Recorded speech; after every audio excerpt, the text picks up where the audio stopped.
You are on HOA busted. The record request turned into a public humiliation attempt. You just earned yourself a deadline, Evelyn shouted, shoving the folded policy sheet so close to my face I could smell the toner. The page was trembling in her fist, creased down the middle, and she kept jabbing it forward like a weapon. I stood under the eave outside the Woodland Crossing Community Association office, rain trickling off the edge behind me, and watched her mouth twist into something between a sneer and a scream.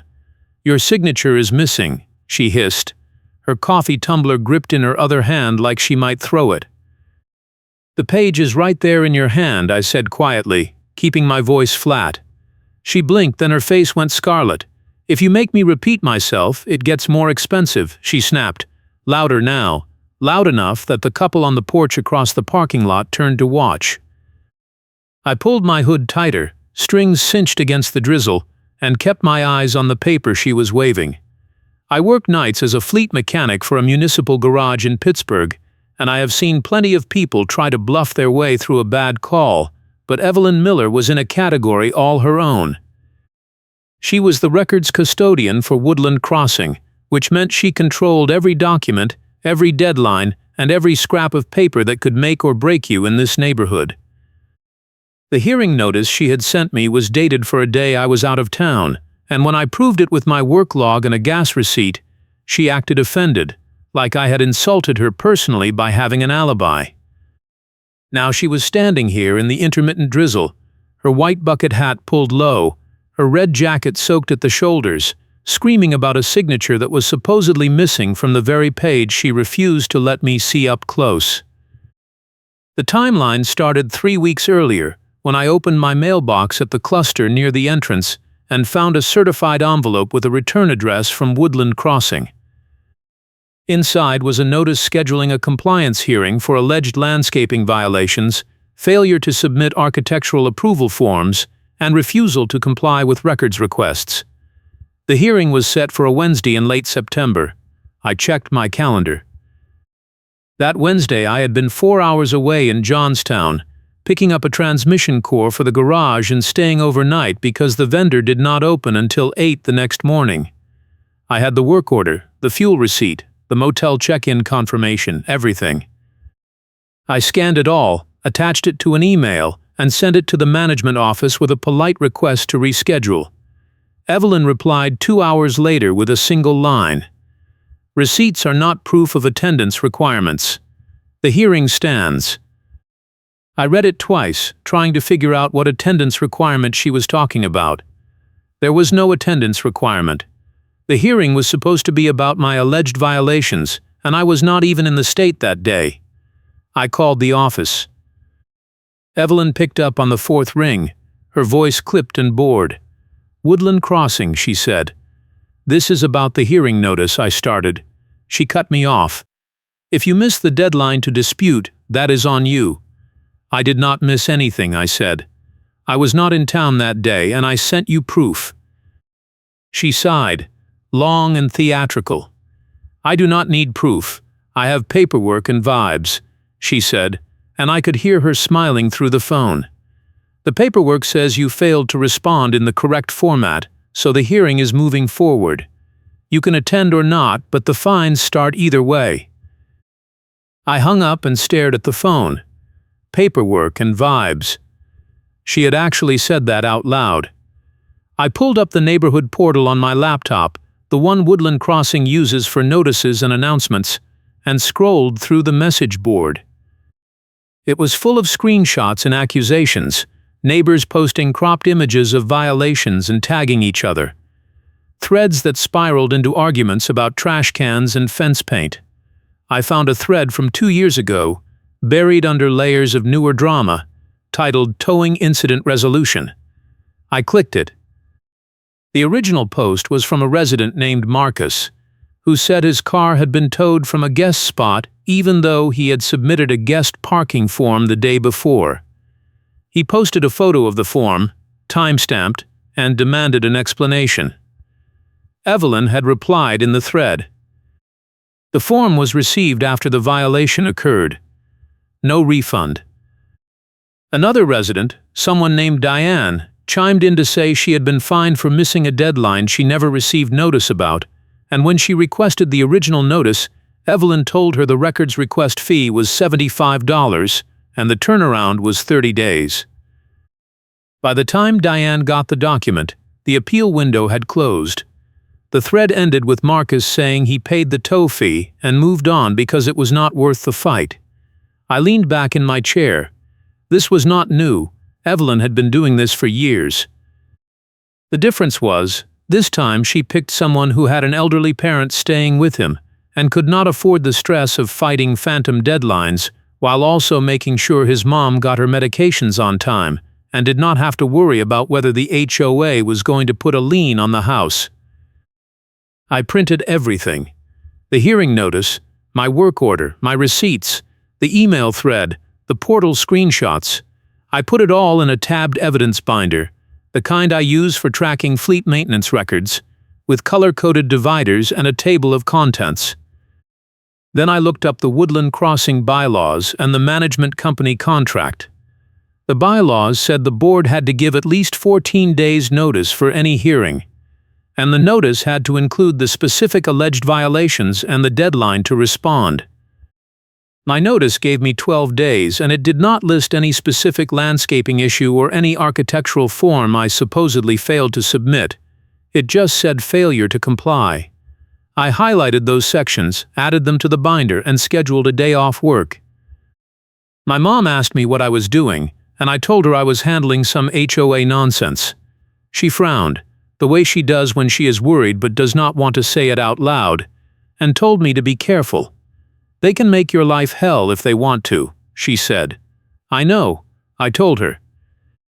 "That is why I am building the case now." The next morning I drove to the Woodland Crossing office, a single-story modular building tucked behind the main entrance gate. Evelyn was at the front desk, her blonde shoulder-length hair perfectly flat, her red light jacket draped over the back of her chair. She looked up when I walked in, and her face shifted into something between annoyance and amusement. "Can I help you?" she said, not a question. "I need to file a formal response to the hearing notice," I said, "and I need a copy of the original violation report and the records of any previous attempts to contact me about these issues." She blinked slowly, then reached under the desk and pulled out a laminated sheet. She slid it across the counter. "Records requests require a completed form, a $75 processing fee, and 30 business days for fulfillment," she recited. "The form is available online, or you can purchase a printed copy here for $3. I just need the documents that support the hearing notice," I said. "That is what a records request is for," she said, her smile widening. I stayed calm because I had one piece of proof that would end the whole game, but I was not ready to use it yet. I pulled out my phone and opened the email thread. "I already sent you my response," I said. "You replied that receipts are not proof. What format do you need?" She leaned back in her chair and crossed her arms. "The bylaws require all hearing responses to be submitted on the official dispute form, notarized, with supporting documents attached in hard copy," she said. "You sent an email." "That does not count." I stared at her. "The bylaws do not say that," I said. She shrugged. "They do now. The board amended the procedures last month." "Where is the amendment posted?" I asked. She tapped the laminated sheet. "All current policies are available through a records request." I felt my jaw tighten, but I kept my voice level. "So you are telling me I need to pay $75 and wait 30 days to get a copy of a policy that was allegedly amended last month, which you are now using to reject my response that I sent 2 weeks ago?" She smiled wider. "If you make me repeat myself, it gets more expensive," she said. I pulled the binder out of my bag and set it on the counter. "I have everything documented here," I said. "The notice, the timeline, the receipts, the bylaw sections that say you are wrong. I am going to the hearing, and I am going to make sure the board sees all of it." Her smile did not move, but her eyes went cold. "The hearing was cancelled," she said. "Cancelled," I repeated. She nodded. The board reviewed your case in executive session this morning and determined that your failure to comply with the amended procedures constitutes an automatic finding of violation. The fines are assessed as of today, and you have 15 days to submit payment or we begin lien proceedings. I felt the air go out of the room. She had just moved the goalposts again, and this time she did it retroactively, in a meeting I was never told about, using a policy she would not let me see. If you are enjoying this HOA nightmare, hit that like button and subscribe so you do not miss the payback. I left the office and sat in my truck in the parking lot, rain drumming on the roof. The management office closed at 5, and it was already 3:30. I had one shot to deliver a dispute packet in person before the window shut completely.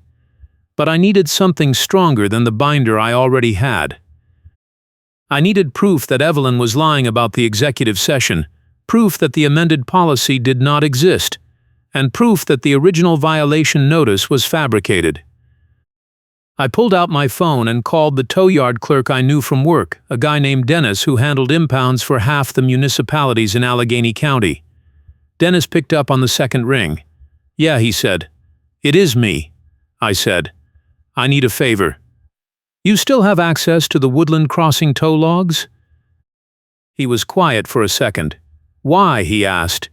"Because I think they are running a scheme," I said, "and I need to see if the logs match the violations they are claiming."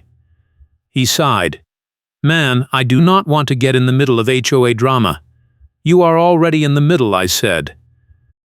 "You told me last year the Woodland Crossing paperwork is always sloppy." He had said that.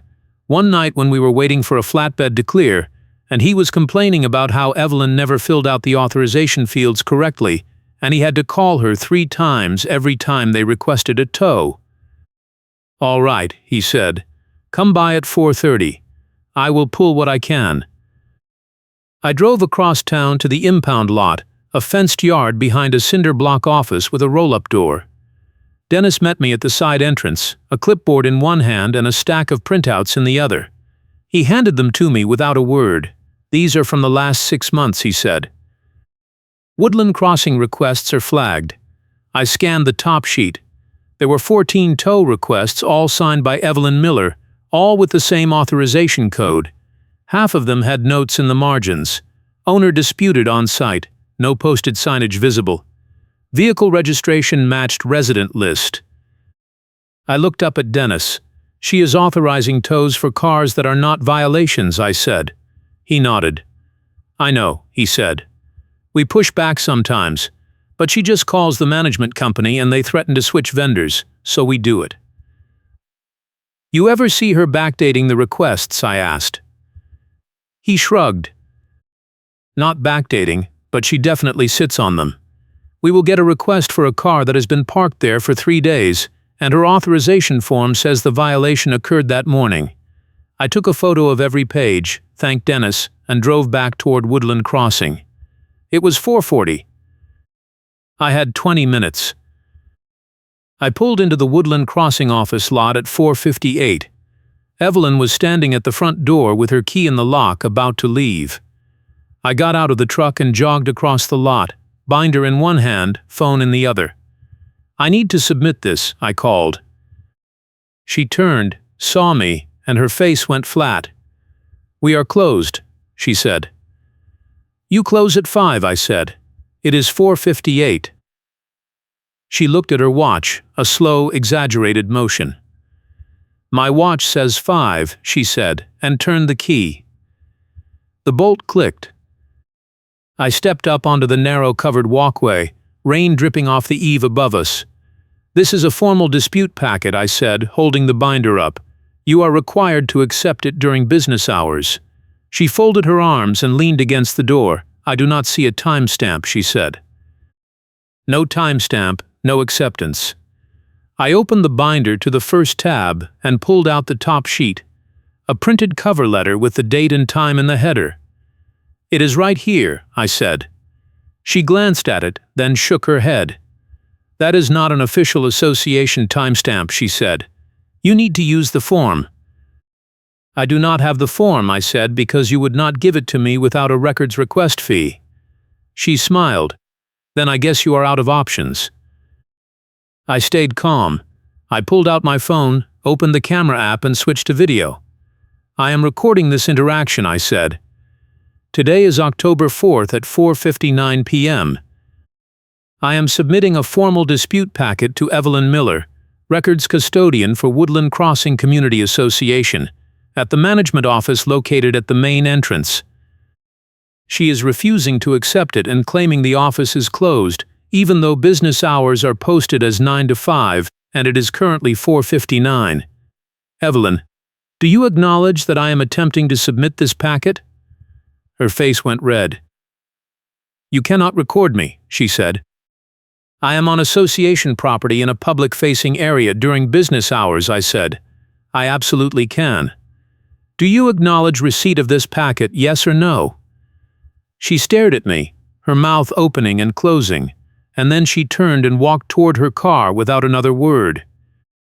I stayed there under the eave, camera running, and watched her get in, start the engine, and pull out of the lot. The couple on the porch across the way was still watching, and I gave them a small wave. One of them waved back.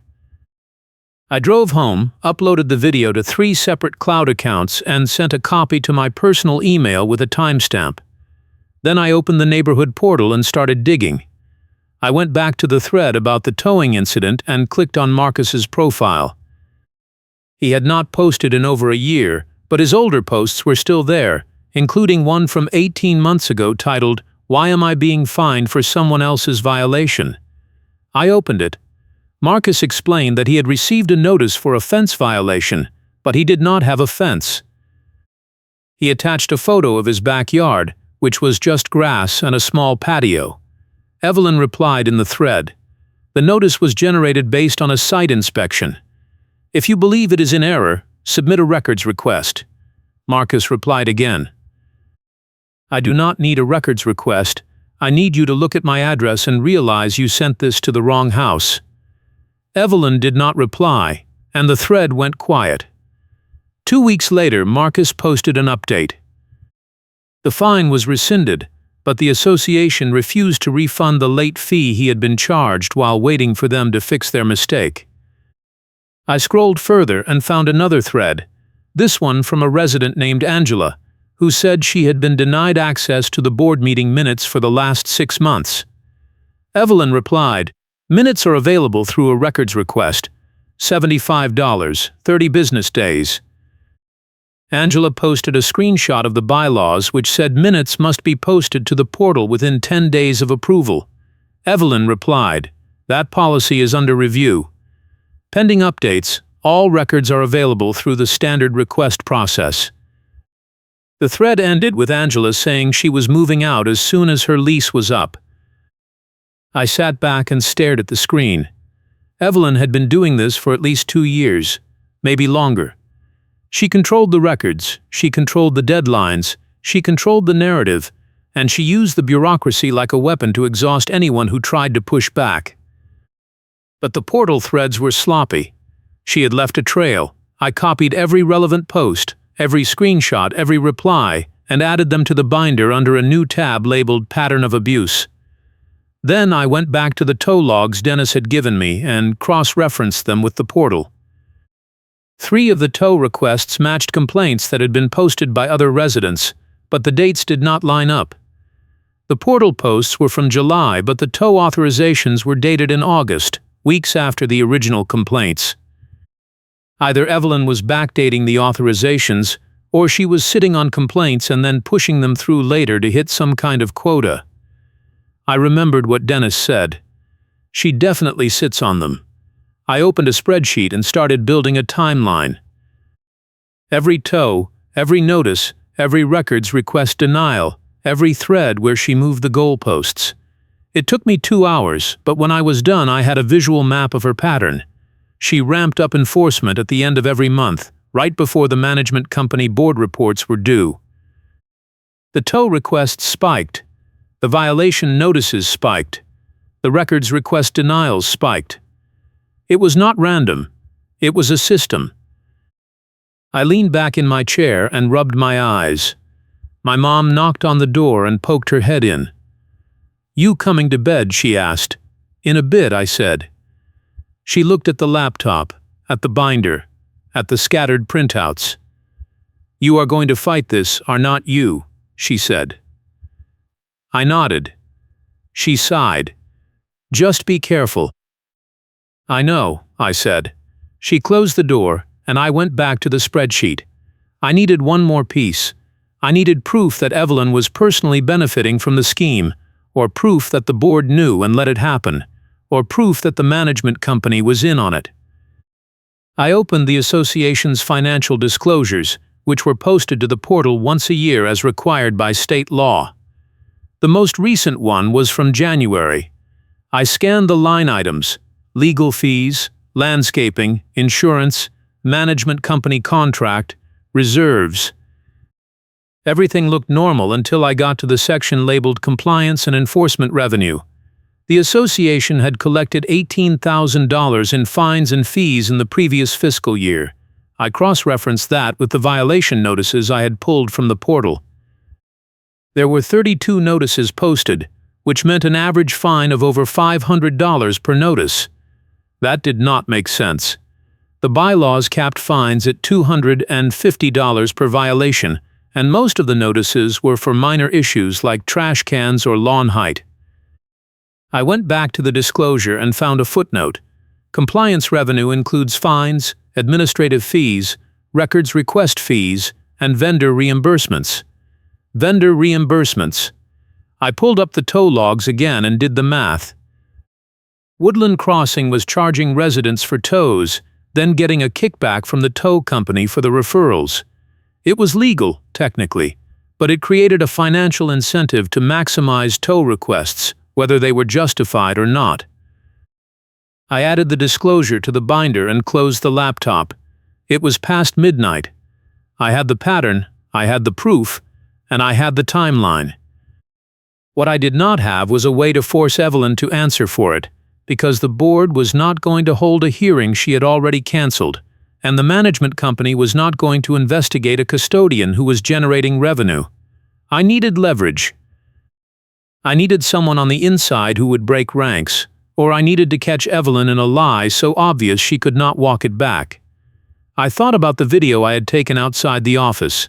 She had refused to accept my dispute packet and then walked away without acknowledging it on camera. That was something, but it was not enough. I needed her to commit to a position she could not defend. I needed her to double down. The next morning I sent an email to the entire board, copying the management company and Evelyn. The subject line was Formal Complaint Re-Records Custodian Conduct. I kept it short and factual. I described the hearing notice, the timeline problems, the refusal to provide the amended policy, the executive session I was never notified about, and the refusal to accept my dispute packet during business hours. I attached the video, the binder contents as PDFs, and the tow logs. I did not accuse anyone of fraud. I just asked for a response within 5 business days and a formal review of the record's custodian procedures. I hit send and waited. Evelyn replied within an hour. Her email was addressed to the board, but she copied me. The subject line was RE Formal Complaint Re-Records Custodian Conduct. The body was 2 sentences. The complainant has repeatedly failed to follow proper procedures and is now attempting to harass association staff. This matter is closed. I read it twice, then forwarded it to Dennis with a note. She just said the matter is closed. Does that sound like someone who is worried? He replied 10 minutes later. That sounds like someone who thinks she is bulletproof. I opened the portal and checked the message board. Someone had already posted a screenshot of my email to the board, and the thread was blowing up. Half the comments were supportive, people saying they had dealt with the same runaround from Evelyn and thanking me for putting it in writing. The other half were skeptical, saying I was probably just mad about a legitimate fine and trying to cause trouble. One commenter, a user named Sandra W., posted a long reply. I had the same issue 2 years ago. Evelyn claimed I missed a deadline, but I have the certified mail receipt showing I sent the response on time. When I asked for the log showing when they received it, she charged me $75 and then said the log did not exist. I paid the fine because I could not afford to fight it. Another commenter, someone named Bradley, posted a single line. She did the same thing to my neighbor. Towed his truck for expired tags even though the tags were current. He had to pay $350 to get it back. The thread kept growing. By noon there were over 40 replies, and a pattern was emerging. Evelyn had been targeting people who were new to the neighborhood, people who did not know the bylaws, people who could not afford a lawyer, and people who were too busy or too stressed to fight back. She moved the goalposts, she invented deadlines, she charged fees that were not in the bylaws, and she made it expensive and exhausting to prove she was wrong. The board never stepped in, because the fines and fees were funding the association budget and keeping dues low. It was a perfect scheme, and it had been running for years. I replied to the thread and asked if anyone had copies of their notices, their emails with Evelyn, or their records request denials. Within an hour I had a dozen messages in my inbox, each one with attachments. I added them all to the binder under a new tab labeled Witness Accounts. Then I sent another email to the board. This time I attached a summary document listing every case, every fee, every denial, and every procedural violation I had found. I included the financial disclosure section showing the compliance revenue and the vendor reimbursements. I ended with a single question. Is the board aware that the records custodian has been selectively enforcing policies, charging unauthorized fees, and generating revenue through procedural obstruction, and if so, does the board intend to take corrective action? I sent it at 2 p.m. By 3 p.m., Evelyn had posted a response on the portal. The association does not comment on active disputes. All procedural complaints will be reviewed in the order received. Processing time is 30 to 60 days. I laughed out loud. She was still playing the same game, even with 40 residents backing me up in the thread. That night I got a call from a blocked number. I almost did not answer, but something made me pick up. "This is Gerard," the voice said. "I am the board president for Woodland Crossing. I need to talk to you." I sat up. "All right," I said. "Not on the phone," he said. "Meet me at the mailbox cluster tomorrow at noon. Do not tell Evelyn." The next day I drove to the mailbox cluster at the main entrance. Gerard was already there, a tall man in his 60s with gray hair and a Woodland Crossing polo. He did not shake my hand. "I read your emails," he said. I read the thread. "I talked to 5 other residents last night, and they all told me the same story. Evelyn has been running this operation for at least 3 years, and every time someone complains, she buries them in paperwork until they give up." I nodded. "That is what I found," I said. He looked around, making sure no one was close enough to hear. "The board did not know the extent of it," he said. "We knew she was aggressive on enforcement, but we thought she was just doing her job. The management company told us the revenue was normal for a community our size, and we did not dig deeper because the budget looked good. But after your email, I went through the meeting minutes for the last 2 years, and I found something." He pulled a folded envelope out of his pocket and handed it to me. "This is a copy of the board meeting minutes from August," he said. "Look at the attendance log and the quorum count." I opened the envelope and scanned the page. The minutes showed a vote to amend the dispute procedures, the same amendment Evelyn had cited when she rejected my email response. The vote passed 4-1, but the attendance log showed only 4 board members present, and the bylaws required 5 for a quorum. The vote was invalid. I looked up at Gerard. "She forced through a policy change with an invalid vote," I said. He nodded. "And she has been using it to reject disputes ever since. That is fraud." Gerard crossed his arms. "I am calling an emergency board meeting for next week," he said. "I am putting Evelyn on notice that her role is under review, and I am going to ask the management company to do a full audit of her records. But I need you to do something for me." "What?" I asked. "I need you to attend the meeting and present your evidence," he said. "If I try to do this without resident testimony, she is going to claim I am targeting her, and the other board members are going to side with her because they do not want the liability. But if you stand up and lay it all out, with the binder and the logs and the witness accounts, they will not be able to ignore it." I thought about it. My mom was already stressed, and dragging this out another week was going to make it worse. But if I did not show up, Evelyn was going to walk away clean, and she was going to keep doing this to the next person and the next person after that. "All right," I said. "I will be there." Gerard nodded. "The meeting is Tuesday at 7, he said. "It is at the clubhouse. Do not bring anyone else, and do not post about it on the portal. Evelyn monitors everything, and if she knows what is coming, she will try to shut it down before we even start." I shook his hand and watched him walk back to his car. Then I got in my truck and sat there for a minute thinking. I had the minutes that proved the vote was invalid. I had the tow logs that proved the vendor kickback scheme. I had the witness accounts that proved the pattern. I had everything I needed to end this, but I still did not have the one thing that would make it undeniable. I did not have Evelyn on record admitting what she had done. I spent the weekend putting together a presentation. I printed every email, every notice, every screenshot, every page of the tow logs, and I organized them into a timeline on poster boards. I practiced the narrative out loud, timing it to 15 minutes. I wanted it tight, factual, and impossible to interrupt. My mom helped me tape the boards together, and she asked me if I was sure I wanted to do this.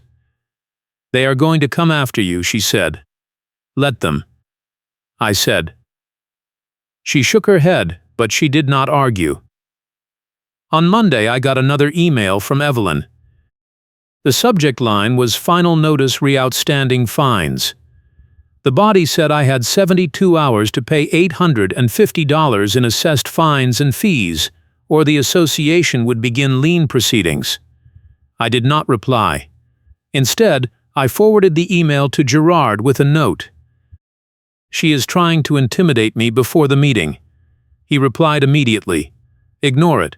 The fines are not enforceable until the board votes, and we have not voted."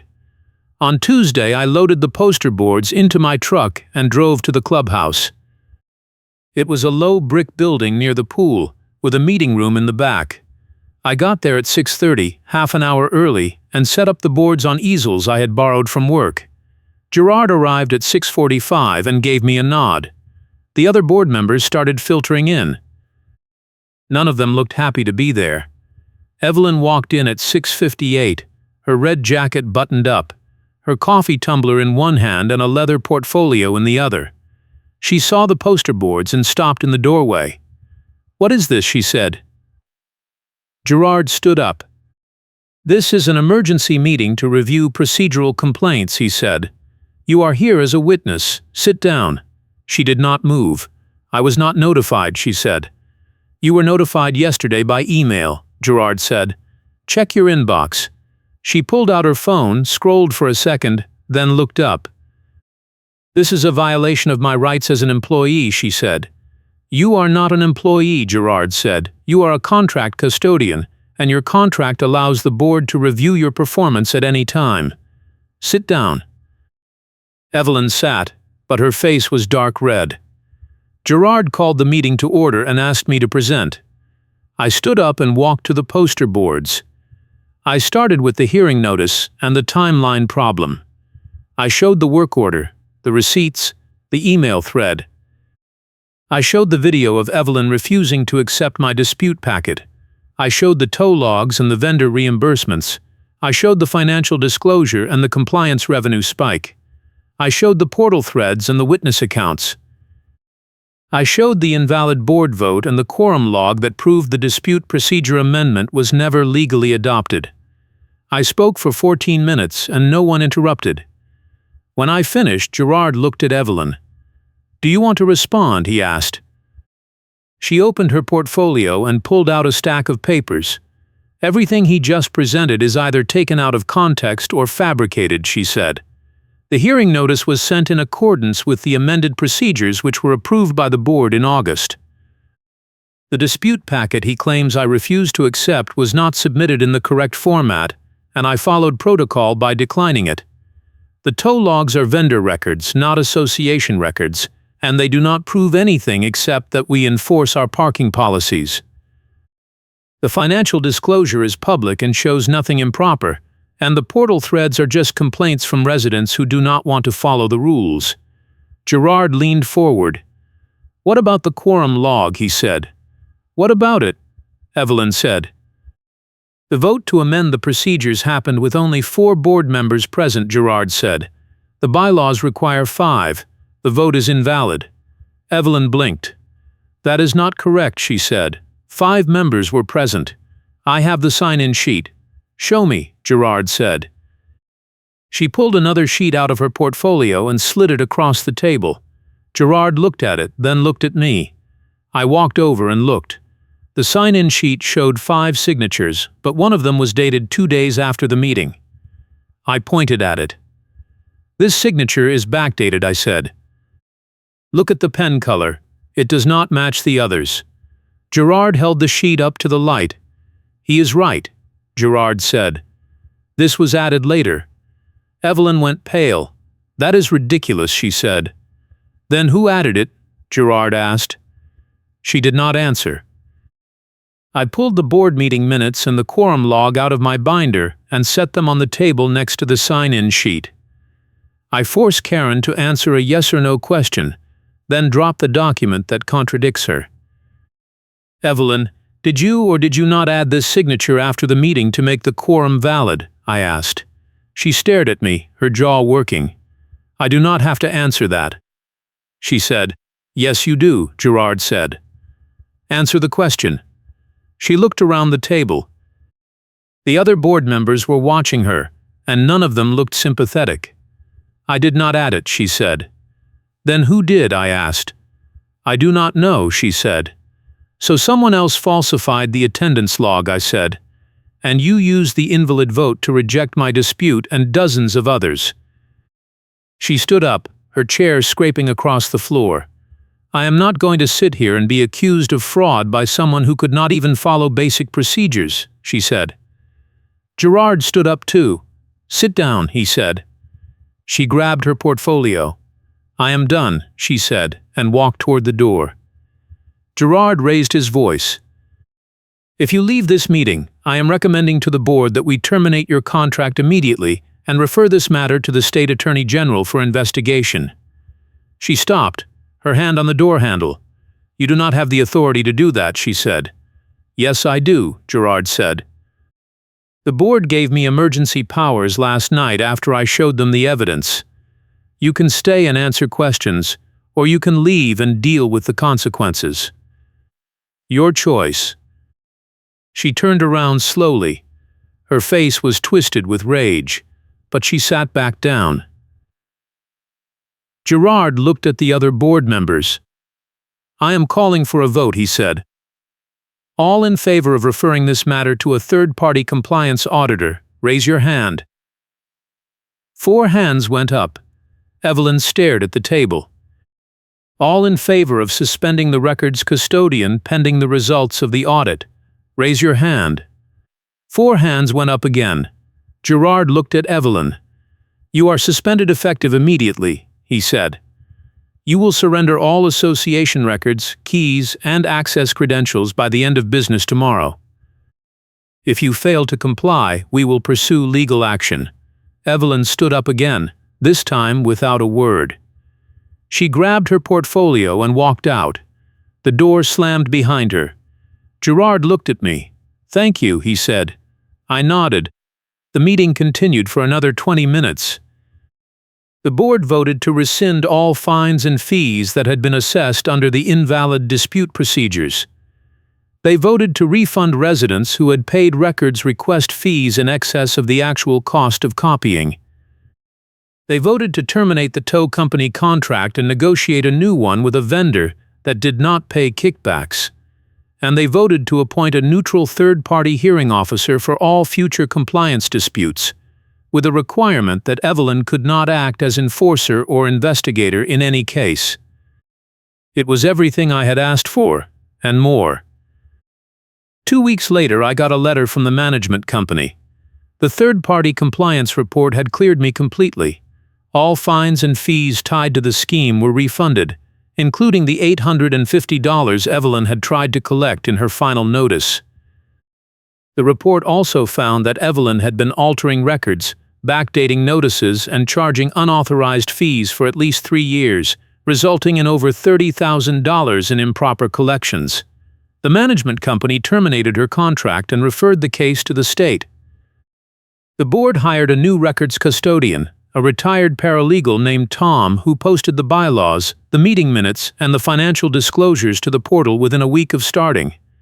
The portal message board quieted down. People stopped posting cropped screenshots and accusations. The tow requests dropped to almost zero.